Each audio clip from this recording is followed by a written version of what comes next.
acting pa, paano mo na-overcome yung mga ganun? Sabi nga nila, the show must go on, so smile ka na lang. After that, tsaka ka na lang gumawa kung maiyak ka or something. Pero Iyak ka ba after that? hindi naman, wala naman kasing nauntog or something. Kasi ganun talaga siya, parang magsaslide lang dapat ako. Ang nangyari, nagkaroon ng break. Ganun lang. So, hindi naman siya intense. Mas intense, spell natin yung So, yun. So, wala namang bagok or something. Mas intense pa rin yung enchong part. Yung review mo after. Yeah! Viral Pinanood ko kung sino talaga yung may kasalanan. Sino sinisin mo? Wala, syempre wala. Ano yun, it's a performance. And wala naman dapat sisihin doon kasi wala namang nagkamali or something. And hindi naman ako na ospital, hindi naman ako namatay or something. So parang wala namang dapat ikagalit. Hindi mo lang pikunan pag gano'n. Wala. Kasi it really happens talaga sa live show.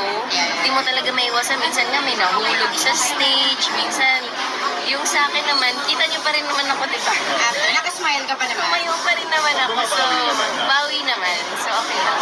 After your teleserye, what's next? Movie with Ryan Bang. It's a horror comedy movie under Direk Tony Y. Reyes. So, paano kwento mo? Basta, I cannot kwento the details, pero it's gonna be funny kasi alam nga naman yung drama siya with Ryan Bang, so exciting. This is something More than half na? More than half? 1/4 na. Yeah. So exciting. So, sana matawa sila. Kasi May ibang flavor kasi dati horror, and then ngayon horror comedy. dati horror, tapos ngayon horror comedy. So gusto ko kayong baliwin, takutin, patawanin.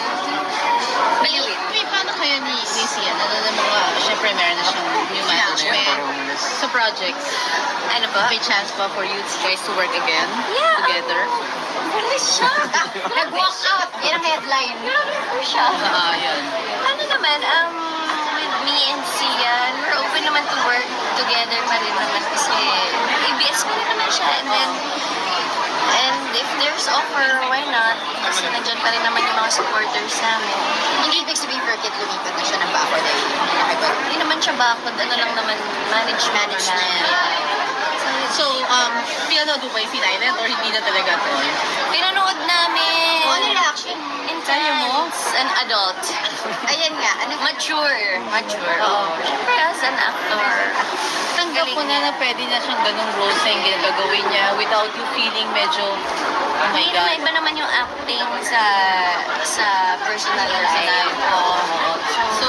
So, prepared ka na makita siya sa ganung klaseng mga pinagawa.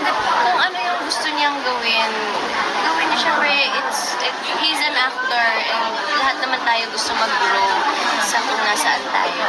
Hindi mo ba siya kinurot or pinalo habang